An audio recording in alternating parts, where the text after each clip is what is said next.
Je demanderai de vous lever debout pour un moment de réflexion.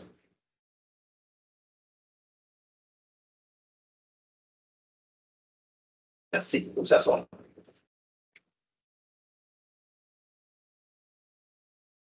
La séance de conseil du PNF est remplie. Alors, point numéro 1, ouverture de la séance. Point numéro 2, adoption de l'ordre du jour. Point numéro 3, présentation à l'Assemblée publique au Parlement. Numéro 4, première période des questions. Numéro 5, administration. 5.1, autorisation du paiement des comptes du mois de décembre de janvier 2024. 5.2, adoption du règlement. Correction. Adoption du rapport annuel d'activité en sécurité d'incendie de 2023. 5.3, application temporaire par le fonds plus autrement affecté aux financiers des horaires professionnels de projets prévus 2024 et 2025 dans le PTI 2024, 25 et 26. 5.4. 5.4. Demande de reconnaissance aux exemptions de taxes par l'organisme d'entraide communautaire, le ALO, pour l'immeuble situé au 152-156 rue Notre-Dame, après de la Commission municipale du Québec. Numéro 6, législation de greffe 6.1, adoption et dépôt du projet de règlement décrétant une dépense et un emprunt afin de procéder à l'acquisition d'une surpasseuse à glace électrique.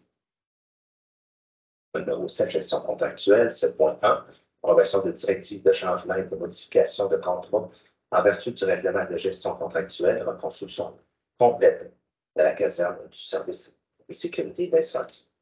7.2, droit de contrat pour le remplacement des pompes et des vannes de bassin d'égalisation de l'usine de filtration. 7.3, modèle de service pour la réalisation d'une optimisation des processus administratifs ainsi que la gestion électronique des documents. 7.4.3, octroi du mandat de service professionnel pour l'étude écologique, géotechnique et la caractérisation environnementale pour le projet de réfection complète des infrastructures du boulevard Victorin, de l'avenue Pat et de Boivin et Bagé, incluant la construction d'un réservoir de rétention. Numéro 8, organisme et développement économique au point. Point numéro 9, ressources humaines. 9.1, embauche préposée au service des loisirs de la culture de la vie communautaire. Point numéro 10, autres sujets. 10.1, absence prolongée de Mme Sylvie Lambert des séances du conseil municipal. 10.2, aide financière aux organismes, aux organisatrices du marché aux couleurs de saison spécial carnaval de Donnacona. Point numéro 11, deuxième période de questions. Point numéro 12, affaires nouvelles. Je n'ai pas d'affaires nouvelles de mon côté, M. le maire. Non, j'en ai pas de mon côté. Alors, point numéro 13, le dépôt des documents. 13.1, dépôt du procès verbal de correction. Règlement numéro V614. 13.2, dépôt de la liste des personnes embauchées par le directeur du service des loisirs, de la culture de la vie communautaire, conformément au règlement numéro V601. Et point numéro 14, levée de la séance.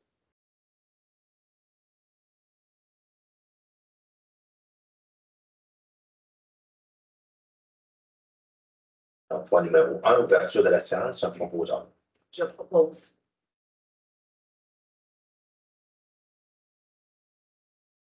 Point numéro 2, adoption de l'ordre du jour, proposeur. Je propose.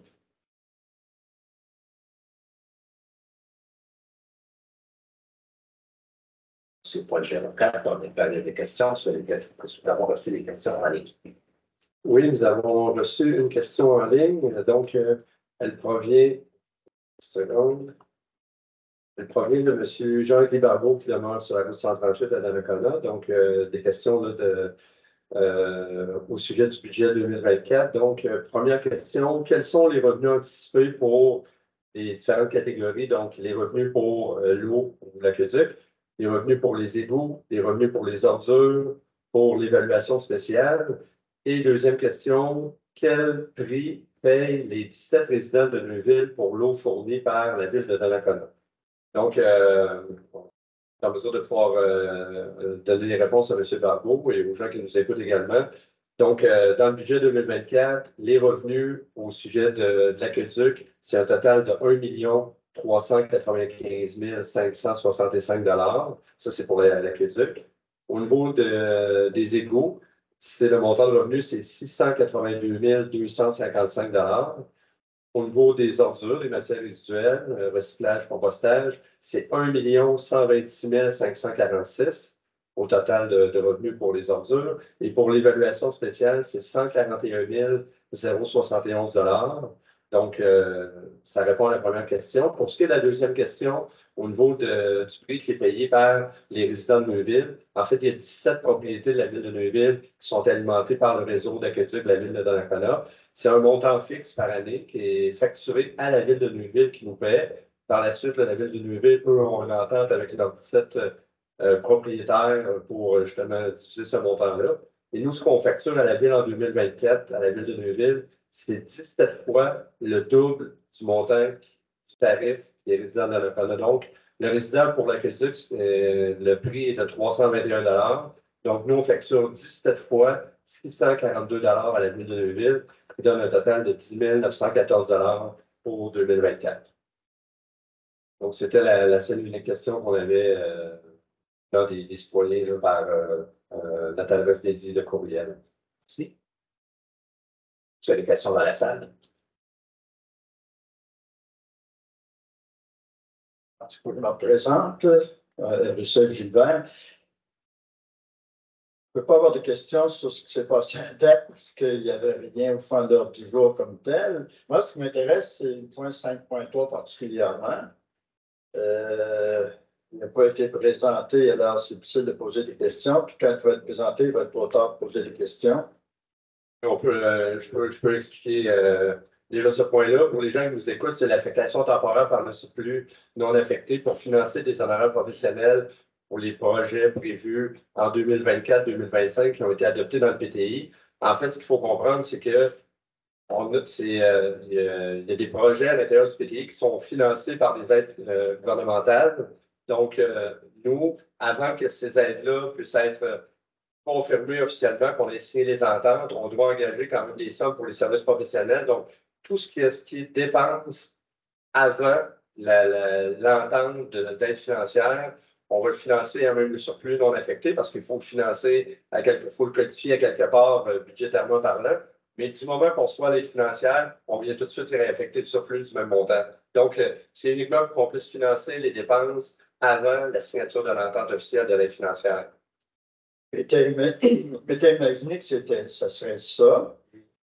Et en même temps, ça me pose en tout cas, ça m'interroge. Je suis allé vérifier pour être sûr que j'avais eu la réponse là, quand j'avais posé la question concernant les surplus.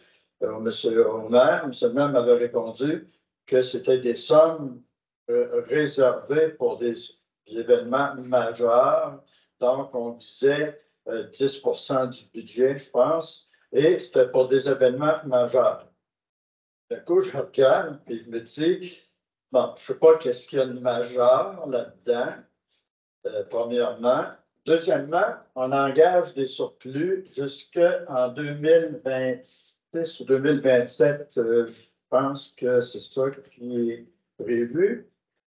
Bon, supposons que vous engagez 50 du budget des surplus et qu'il arrive un événement majeur. L'argent, vous ne l'avez plus. Donc, il y a comme une contradiction entre le fait que vous voulez avoir des surplus, au cas où il y aurait des forces majeures ou qu'il arriverait, je ne sais pas moi, un désastre, mais vous engagez des sommes qui ne sont pas au budget. Je ne sais pas en vertu de quel article de la loi c'est permis. Je vais pouvoir vous répondre, M. Mais est-ce que vous trouvez la logique? La question est pertinente, mais vous allez comprendre que, bon, évidemment, dans le texte de la résolution, on n'est pas encore passé sur le point, mais je vais pouvoir vous le résumer.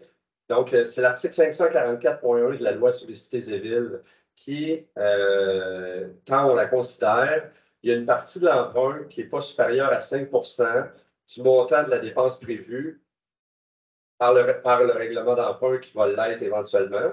Donc, et je vais vous nommer là, ces 4 projets. Effectivement, c'est des projets majeurs, là.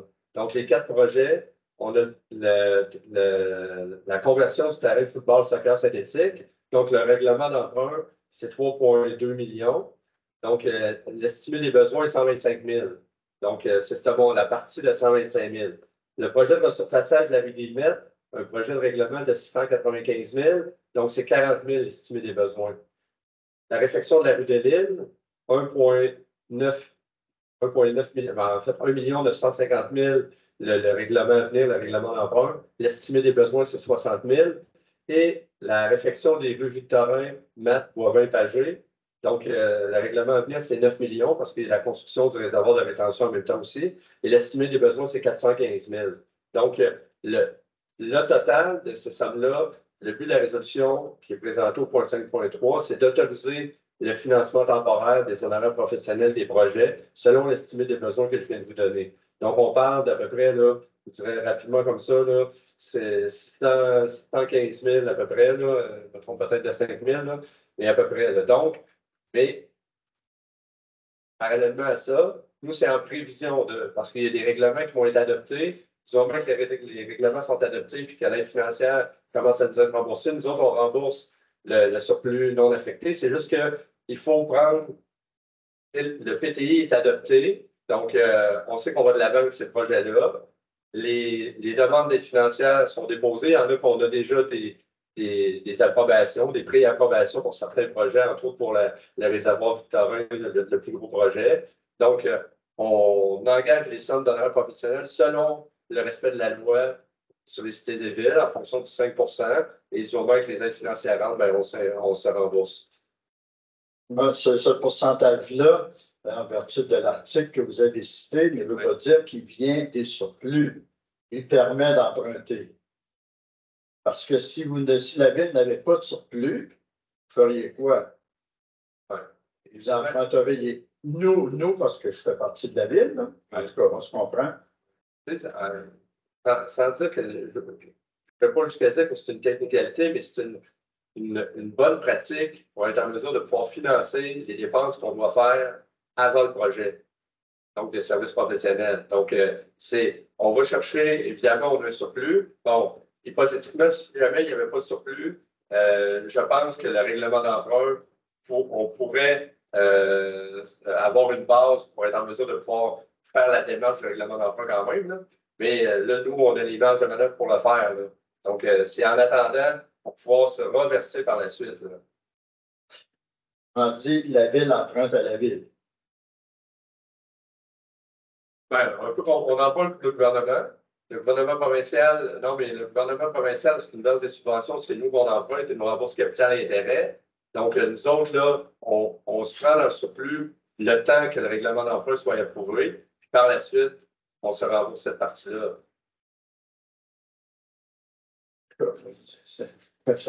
En entier désaccord avec cette façon de procéder, au moins de façon théorique.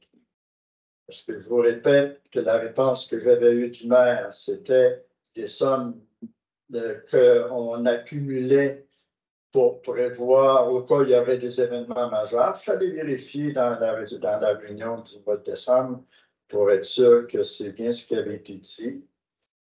Le surplus ne fait pas partie du budget parce que vous ne l'avez pas affecté. Vous utilisez une somme non affectée parce qu'à quelque part, dans un compte de banque, il y a de l'argent. Mais si la raison pour laquelle on fait un surplus devait se présenter, c'est qu'on n'aurait plus le surplus. Bon. Je ne sais pas que c'est une mauvaise pratique, mais je ne trouve pas que ça répond à la logique du surplus. Vous connaissez mon opinion sur le surplus. Alors, c'est pour ça que je vous questionne sur l'utilisation du surplus. Je ne sais pas si,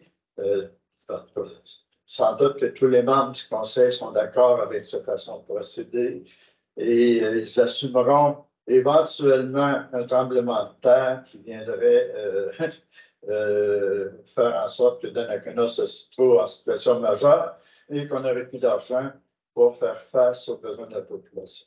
En tout cas, ce thème-là m'interrogeait beaucoup. En tout cas, je suis satisfait de la réponse. Je trouve que vous avez patiné un petit peu, M. le directeur général aussi.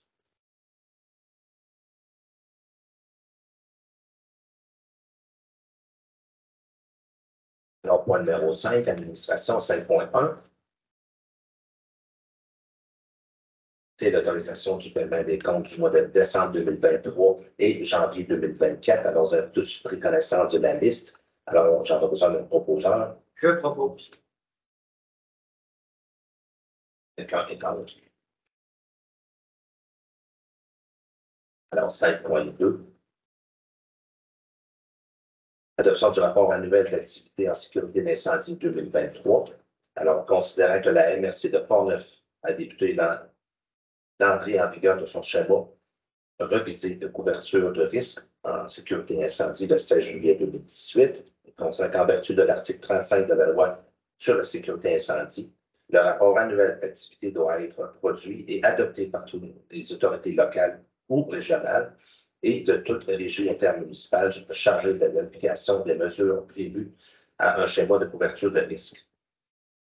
Considérant que le rapport produit et adopté par les 18 municipalités locales de la MRC de Portneuf doit être expédié au ministère de la Sécurité publique par le biais de la MRC, et ce, au plus tard le 31 mars 2024.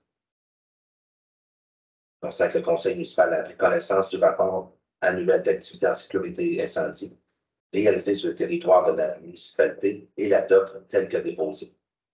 Alors, la résolution que le conseil municipal de la ville de Donnacona adopte le rapport annuel d'activité en sécurité incendie réalisé sur son territoire municipal pour l'an 6, soit l'année 2023, et qu'une copie de celle-ci soit acheminée à la MRC de Portneuf, accompagnée d'une copie de la présente résolution. Alors, je me proposons. Je propose. Le cœur est contre.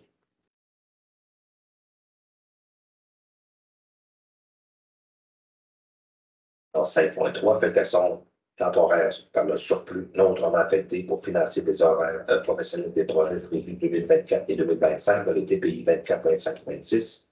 Je vais donner rien expliquer une fois. Bon, officiellement, quand même, donc, considérant qu'il y a des projets qui sont prévus en 2024-2025 qui vont être financés par règlement d'emprunt, qu'il est nécessaire d'engager des sommes avant l'approbation d'un règlement d'emprunt pour effectuer certaines études et des honoraires professionnels.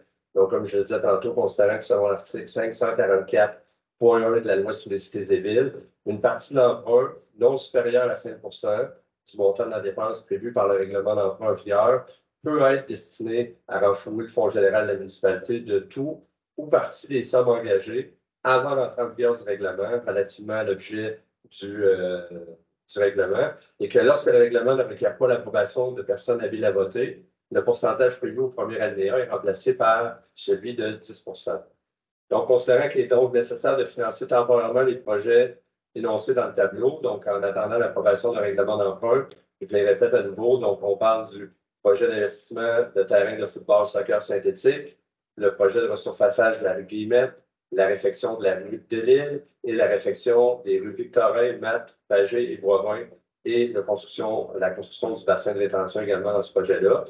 Donc, le but de la résolution est que le conseil municipal autorise le financement temporaire des honoraires professionnels des projets cités plus haut, à même le surplus non autrement affecté de la ville, en attendant l'adoption par le conseil d'un règlement d'emprunt relatif à la réalisation des travaux et de renflouer le surplus non autrement affecté dès l'approbation des règlements d'emprunt.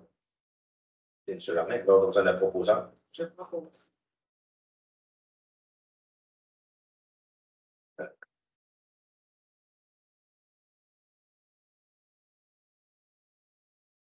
Alors, 5.4, demande de reconnaissance aux fins d'extension des taxes par l'organisme d'entraide communautaire le Halo pour les meubles situés au 152-156 sur Notre-Dame auprès de la Commission municipale du Québec. Alors, considérant que l'organisme d'entraide communautaire le Halo a soumis le 5 décembre dernier à la Commission municipale du Québec une demande de reconnaissance aux fins d'extension de taxes pour les meubles situés au 152-156 sur Notre-Dame.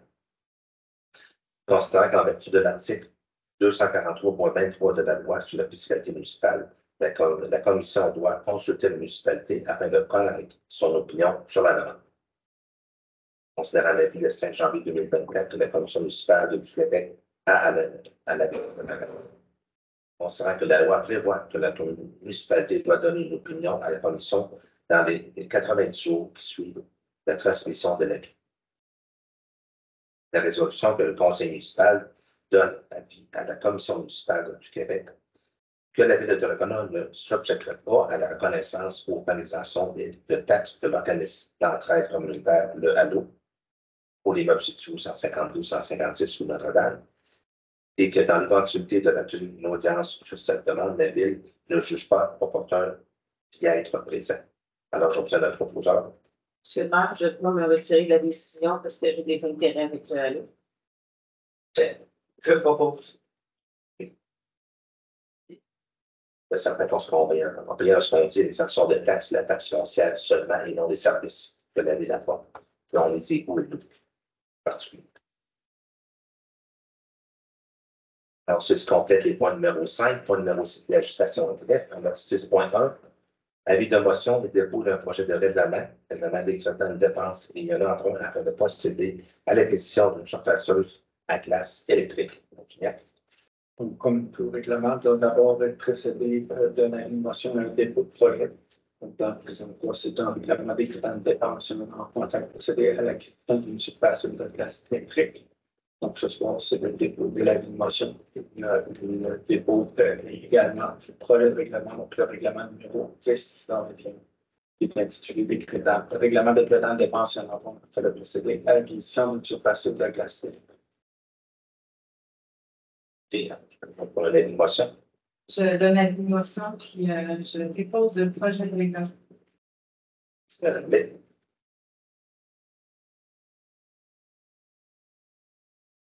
Point numéro 6, point numéro 7, gestion contractuelle. Alors, 7.1, approbation des directives de changement et de modification de contrat en vertu du règlement de gestion contractuelle, reconstruction complète de la caserne du service d'incendie. Oui, donc, considérant le règlement de gestion contractuelle de la ville qui a été adopté en vertu de l'article 573.3.1.2 de la loi sur les cités et villes, considérant la procédure de modification des contrats prévus à l'article 9 de ce règlement, considérant que le Conseil a pris connaissance du rapport du comité formé en vertu de l'article 9.1 du règlement pour le projet de reconstruction complète de la caserne d'incendie.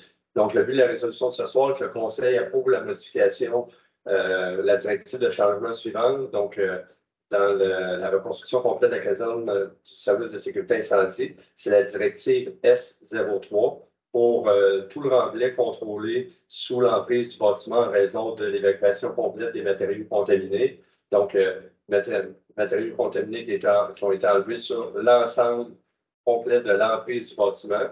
Donc, le coût impliqué de la directive est de 143 085 et 71, incluant les taxes.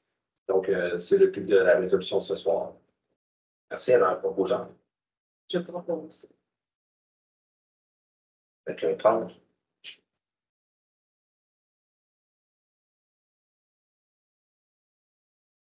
Alors, 7.2. Octroi de contrat pour le remplacement des pompes et des vannes du bassin d'égalisation de l'usine de filtration. Alors, considérant qu'il est nécessaire de remplacer les pompes et les vannes du bassin d'égalisation de l'usine de filtration, et considérant que l'offre reçue par l'entreprise XLM, considérant qu'en vertu du règlement numéro B578 de la gestion contractuelle, la ville peut conclure ce contrat de gré à gré.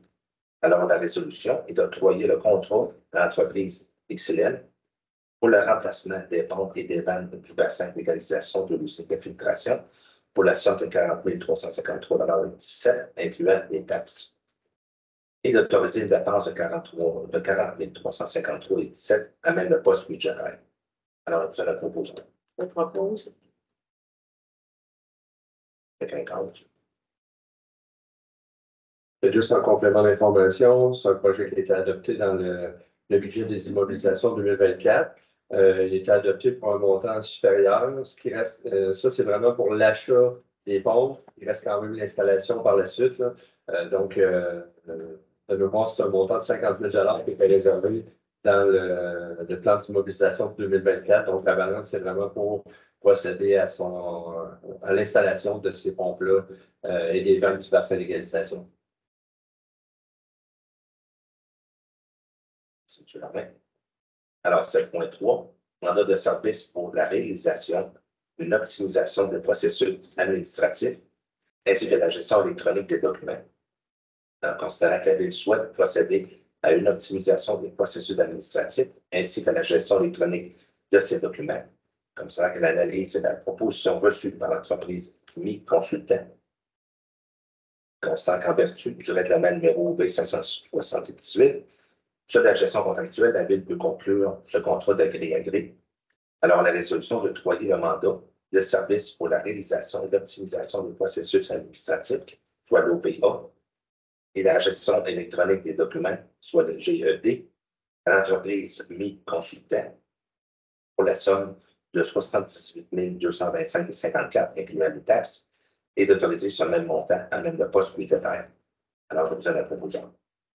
Je propose. Quelqu'un contre? Une petite précision seulement sur cette résolution. En fait, telle qu'adoptée également dans le budget des opérations cette fois-ci, ce mandat-là est divisé en 2 années financières. Donc, étant donné qu'il y aura une première étape qui va se faire après les vacances d'été, donc à partir du début de l'automne. Donc, c'est un montant pour 2024 de 45 990 incluant les taxes. Et pour la phase 2 en 2025, c'est 32 235 et 54 incluant les taxes, en regroupant qui fait la somme totale du contrat de 78 000. 7.4, octroi du mandat de service professionnel pour l'étude écologique, géotechnique et la caractérisation environnementale pour le projet des réfections complètes des infrastructures du boulevard Victorin, de l'avenue Marc et du Bois-Vin étagé, incluant la construction d'un réservoir de rétention. On sait que la Ville prévoit procéder aux travaux de réfection complète des infrastructures des rues déjà mentionnées. Alors, considérant qu'afin de préparer la réalisation de ces travaux, il est nécessaire de faire réaliser des études écologiques, géotechniques et environnementales. On sait que les offres reçues de 5 fournisseurs de vérification, en vertu du règlement numéro 2778, puis la gestion contractuelle de la Ville peut conclure ce contrat de gré à gré. Alors, la résolution d'octroyer le contrat de service professionnel pour l'étude écologique, géotechnique et caractérisation environnementale pour le projet des réfections complètes des infrastructures du boulevard Victorin, de l'avenue Mat et des rues Bois-Vin étagé, incluant le réservoir de rétention souterrain au groupe GOS Incorporé pour la somme de 50 962,72 et d'autoriser la dépense à même le poste budgétaire. Donc, c'est la proposition. Je propose. Un compte.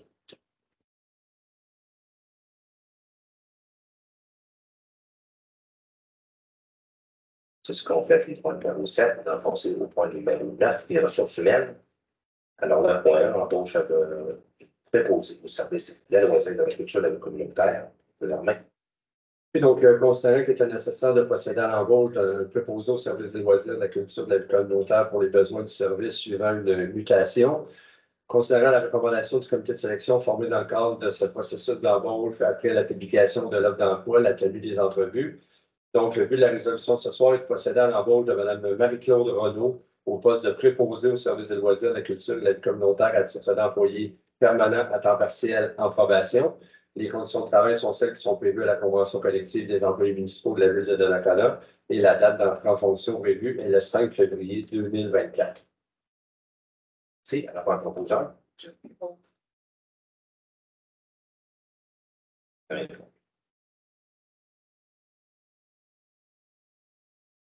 Alors, point numéro 10, autre sujet. 10.1, absence prolongée de Mme Sylvie Lambert de séance du conseil municipal.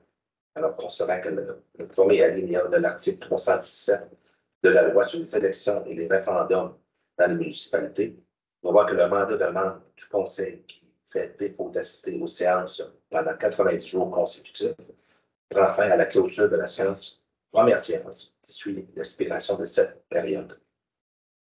Considérant que le troisième alinéa de cette même article prévoit que le Conseil peut décréter que n'entraîne pas la fin du mandat du membre, son défaut d'assister, dû à un motif sérieux et hors de son contrôle et ne posant aucun préjudice aux citoyens de la municipalité. Considérant que Mme Sylvie Lambert ne peut être présente au sein du conseil municipal pour des raisons de santé, alors la résolution que le conseil municipal décrète que l'absence de Mme Sylvie Lambert pour des motifs de santé n'entraîne pas la fin de son mandat, comme le permet le troisième alinéa de l'article 317 de la loi sur les élections et les référendums dans les municipalités. Alors, je vous en proposeur. Je propose. Quelqu'un est contre?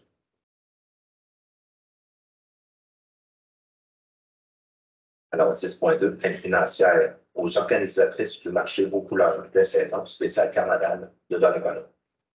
Alors, concernant la demande d'aide financière adressée à la Ville par les organisatrices du projet marché aux couleurs de saison spéciale carnaval de Donnacona, afin de soutenir leur activité qui aura lieu le 3 et 4 février prochain dans le gymnase de l'Arena du complexe sportif au Mutuel Assurance. Concernant le conseil municipal de l'approprié de verser cette aide financière, alors la résolution est de verser une aide financière de 360 $ aux organisatrices du marché aux couleurs des saisons spéciales carnaval de Donnacona, représentant l'équivalent du coût de la location de gymnase facturée par la Ville à l'organisation de l'événement. Le versement de cette aide financière est conditionnel à la confirmation du paiement de la facture de la location et de verser la financière de 500 $ aux organisatrices pour la tenue de cet événement et d'autoriser une dépense de 860 $ à même le poste budgétaire. Alors, c'est le proposant. Je propose. D'accord.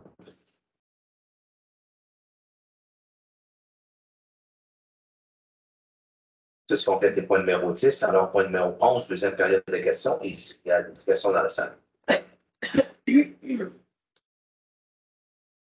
Je n'avais pas prolongé un la rencontre comme j'ai sans doute fait lors de l'adoption du budget. Là. Je n'avais pas prévu que c'était juste une procédure, en tout cas. Question, quand l'engagement des professionnels, vous procédez comment? Est-ce que vous allez par appel d'offres ou c'est toujours du gré à gré? Comment ça procédez? En fait, ça dépend vraiment du projet. C'est sûr que quand on parle de gros projets, que les services professionnels sont au-delà du seuil qui est maintenant rendu de 133 800 $. Donc, automatiquement, c'est un appel d'offres qui se fait, un appel d'offres public sur le service électronique d'appel d'offres, le SEAO, donc la grandeur du Québec. Puis, donc, tout le monde peut appliquer. Entre les sommes de 25 000 jusqu'à 133 800, qui est le nouveau seuil 2024, je dirais qu'on va faire souvent, on va faire des demandes de prix. Donc, on va faire des demandes de prix à des firmes, que ce soit pour des études, comme on le voyait ce soir, une étude de caractérisation environnementale. Donc, on fait des demandes de prix et on analyse justement en fonction des demandes de prix reçues. Donc, comme ce soir, c'est de mémoire dans cet appel d'offres-là, c'est le groupe GEOS qui l'a remporté. Mais on a des procédures à l'intérieur de notre comité de gestion contractuelle qui nous permettent d'y aller de gré à gré sur invitation, de gré à gré sur rotation, de gré à gré, des fois direct, parce qu'il y a des raisons de le faire direct. Dans le cas d'une spécialisation, je veux dire, pour exemple, des fois, l'usine de filtration, C'est la même compagnie que les pompes qu'on a déjà qui sont en place. C'est plus simple d'avoir eux qui viennent installer les prochaines qui sont déjà. Donc, ça va aller de cette façon-là. Oui, Je rajoute aussi, annuellement, on doit produire, je dis, c'est la ville, c'est probablement M. Chignan, c'est M. Chignan qui fait un rapport qui est envoyé au gouvernement dans lequel on indique chacun des contrats qui a été octroyé. Puis on doit s'assurer justement qu'il y a une rotation parmi les fournisseurs. Puis si jamais il y avait un blanc à recevoir, bien entendu, on recevrait. Mais c'est pas comme ça. C'est bien. C'est la même chose. C'est la même chose là, pour les travaux, je vous mettrai. Oui, dépendamment de l'ampleur des contrats. Il va arriver dans certains contrats vraiment des gros types de contrats que c'est des appels d'offres, ce qu'on appelle une évaluation qualitatives et quantitatives en même temps. Donc, les firmes doivent nous envoyer des rapports en fonction du devis qu'on a envoyé du service professionnel. Il y a une évaluation qui est faite. Les fournisseurs de services obtiennent une note de plus haut de 60 bien là, il y a l'ouverture des enveloppes financières. Et là, il y a une formule actuarielle qui ne provient pas de la ville, qui provient de la loi, qui est effectuée. Et en fonction du montant versus le pointage, ça va donner un point. Et on doit y aller avec le plus soumissionnaire conforme à ce moment-là. Comme il est arrivé pour la date, le l'aréna présentement les nécessitaires 5 soumissionnaires. C'est sûr qu'il y a des enveloppes qu'on ouvrait. Mettons, par exemple, les travaux de réfection des rues, c'est généralement la construction du barrage Port-Neuf qui est le plus bas soumissionnaire.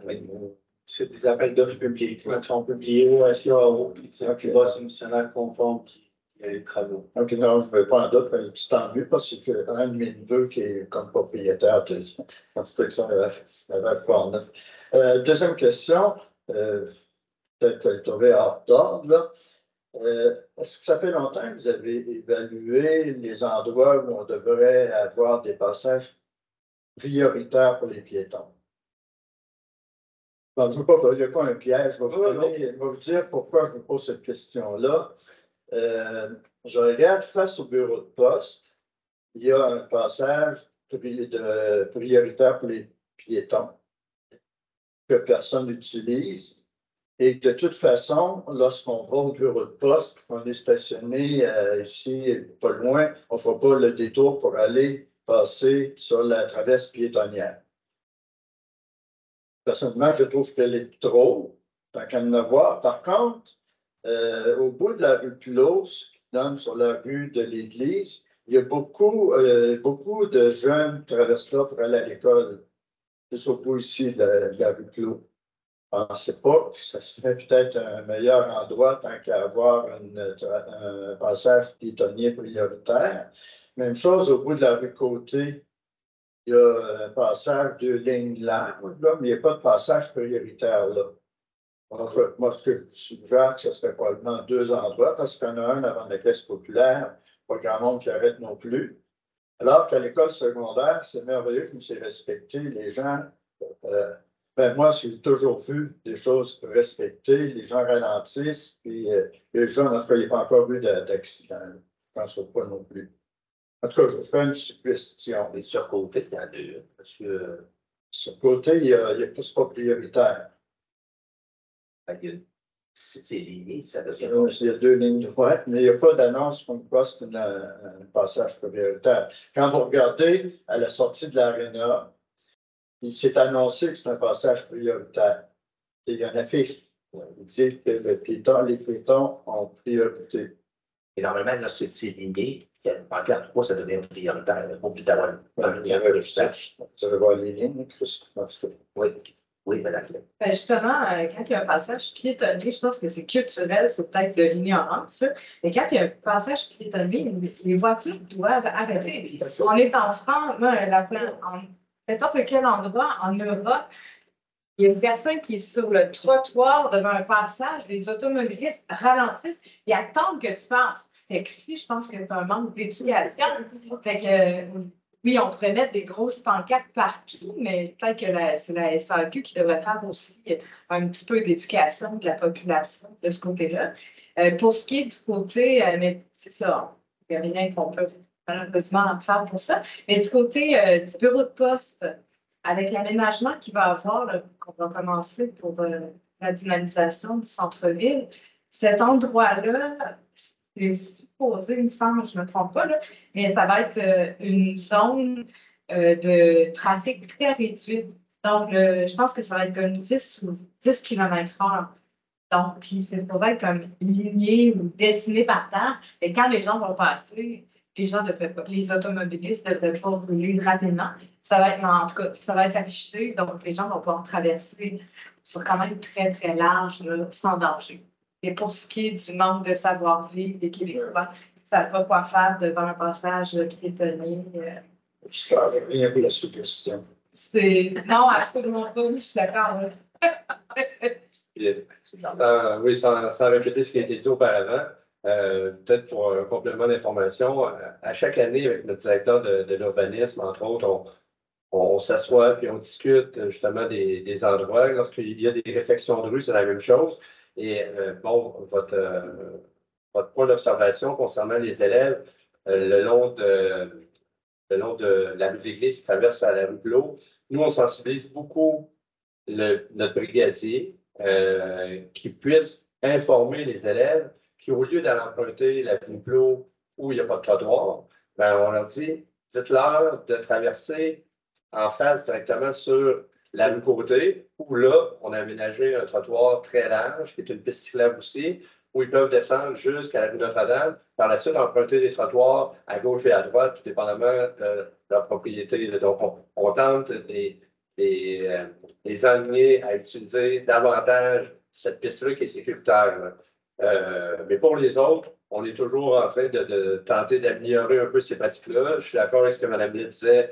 Malheureusement, c'est pas tout le monde qui a le réflexe, comme dans d'autres endroits, que du moment qu'on met le pied, on a qu'à aller pas tellement loin d'ici. Là. Et on traverse les frontières, on met le pied sur une ligne jaune, c'est terminé, tout le monde arrête. Et malheureusement, la culture n'est pas tout à fait comme c'est ici. Mais il y a différentes pratiques qui existent. Du marquage au sol, comme je le mentionnais, c'est des choses qu'on peut mettre en place davantage que des affiches qui, à un moment donné, qu'on ne voit plus dans le décor pour les gens qui passent souvent. Notre seule de face à l'école secondaire, on la voit trop.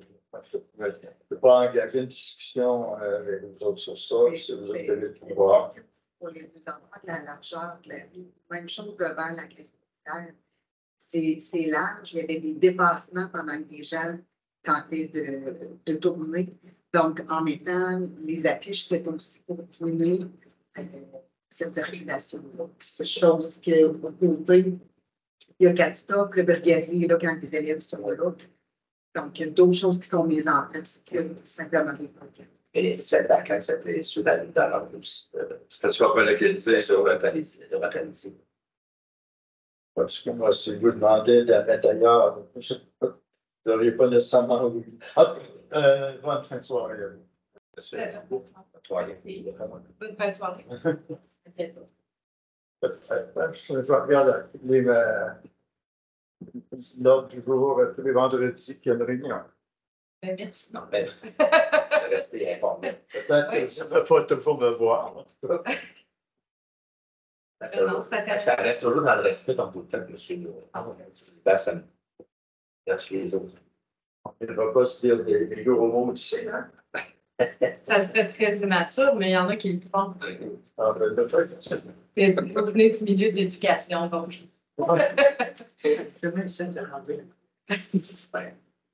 Alors, c'est du complet de point numéro 11. Alors, point numéro 13, pour le document 13.1. Dépôt du procès-verbal de correction avec le numéro B614, c'est un dépôt. Dépôt seulement, juste pour celles qui sont faites une lecture dans le règlement, il y avait un comportement de chiffre dans le chiffre et le chiffre en lettres. Donc, c'est ça la correction. Okay. Alors, 13.2, dépôt de la liste de personnes embauchées par le directeur du service sur les loisirs de l'agriculture de la vie communautaire, conformément au règlement numéro B640.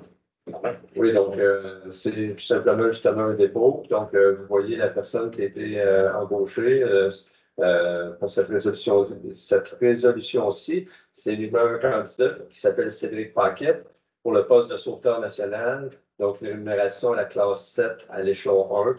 Donc, c'est tout simplement un dépôt en lien avec le règlement de délégation V600. Merci. Alors, vous avez proposé en début de la séance. Je propose. Si tu conclus la séance du conseil du 29 janvier.